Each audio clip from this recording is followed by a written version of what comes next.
Paris Saint-Germain ha logrado ganar la primera Champions de toda su historia. Finalmente el día llegó, después de tantos millones invertidos, después de tantos intentos fallidos, finalmente se le dio al equipo de la capital francesa, que ya había llegado a semifinales en múltiples ocasiones, había estado muy cerca, incluso llegado a una final en 2020 donde terminan cayendo ante el Bayern de Hansi Flick, que termina conquistando el sextete, aquella final muy recordada, donde Neymar Jr. jugó un partidazo y no alcanzó. Finalmente terminan levantando la primera, y de qué manera, de una manera contundente, categórica, incontestable y sin igual, porque creo que todos coincidirán conmigo en que este es el mayor baile que se recuerde en una final de Champions. De hecho, bueno, este 5-0 es el resultado más abultado en esta instancia en la historia del torneo. Un Inter de Inzaghi que no existió en todo el partido, y creo que es por mérito justamente del Paris Saint-Germain y del espectacular fútbol que desplegó un Paris Saint-Germain que además corona su primera Champions acompañada de un triplete, porque también ganó la Liga, también ganó la Copa. Y creo que la clave del éxito del Paris Saint-Germain, la clave para finalmente lograr este tan ansiado objetivo, pasa por eso mismo, por el fútbol, por el colectivo y por entender cuál era realmente la fórmula para ganar, porque muchos en el futuro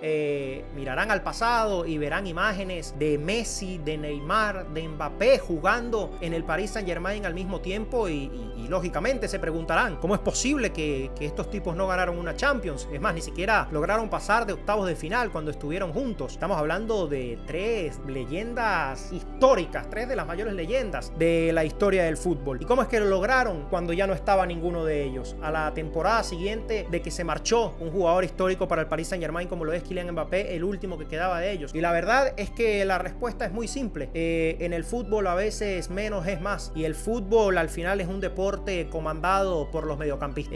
Creo que esa es la gran lección que nos deja esta temporada. De nada te sirve tener nombres rimbombantes, tener una constelación de astros arriba como estos tres que mencioné anteriormente, si detrás no tienes un mediocampo que realmente juega bien al fútbol y que haga el trabajo y que haga funcionar como se debe a un equipo ganador. Creo que es esencial en todo equipo campeón de Champions tener a un mediocampo como el que tiene el PSG en este momento, con Vitinha, con Joao Neves, que forman una dupla espectacular, ambos portugueses, y complementados por un Fabián Ruiz que hace el trabajo silencioso, pero lo hace de una manera espectacular también, un tipo que además ya sabe lo que es ser campeón de Europa con la selección española, y teniendo quizás perfiles más bajos como el de William Pacho, que se convirtió en el primer ecuatoriano de la historia en ganar esta competición, un William Pacho quizás desconocido, que nadie lo tenía, y terminó formando una dupla espectacular con Marquinhos. Desiré Doué, un chico de 19 años que termina siendo el MVP de la final, marcando 2 goles y una asistencia, que nadie lo tenía hace un año. Luego Kvaratskhelia, que llega justamente para reemplazar a Kylian Mbappé, un Kvaratskhelia que no era desconocido, ya había sido campeón con Napoli,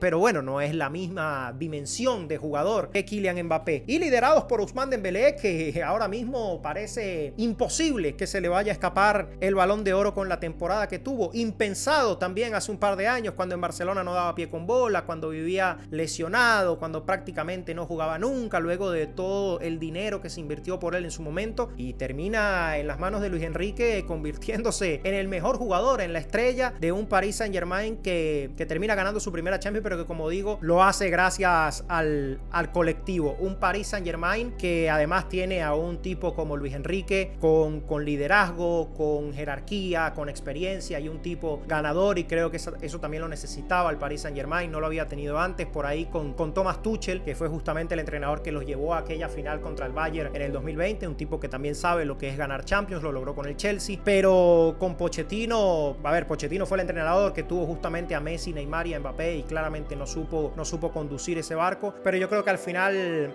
la clave del éxito de este Paris Saint-Germain es esa, justamente, entender que menos es más, y priorizar el colectivo, priorizar el fútbol, priorizar el medio campo por sobre todas las cosas. Y creo que por ahí pasa la clave, porque, como decía, Desiré Doué fue la figura de la final por los 2 goles que hace, pero el partido que juega Vitinha, por ejemplo, contra el Inter, es una cosa descomunal, de las mayores exhibiciones directamente que yo haya visto. Me voy a atrever a decir incluso algo más. En algún momento vi vimos a Xavi Hernández y Andrés Iniesta, por ejemplo, dominar por muchos años tanto el fútbol español con el Barcelona como el fútbol a nivel de selecciones, como el fútbol europeo. Luego vinieron Luka Modric y Toni Kroos, otra dupla histórica de mediocampistas que se cansó de ganar Champions, que dominó por muchos años también en Europa. Y yo creo que si el Paris Saint-Germain mantiene esta base y logra mantener sobre todo a Joao Neves y Vitinha, creo que podemos estar también ante una dupla de mediocampistas de ese nivel. Sé que es pronto, pero tengan en cuenta que son dos jugadores muy jóvenes que ya han ganado su primera Champions, además histórica porque es la primera de un club como el Paris Saint-Germain. Y cuidado, porque han demostrado, lo que han demostrado esta temporada es muy grande. Además, los dos portugueses van a jugar juntos en la selección. A mí me recuerdan mucho a Xavi e Iniesta, obviamente salvando las distancias, no los quiero poner todavía al mismo nivel, claramente, pero tienen proyección para llegar hasta ese punto. Y bueno, un Paris Saint-Germain que, como decía, corona una temporada magnífica, perfecta,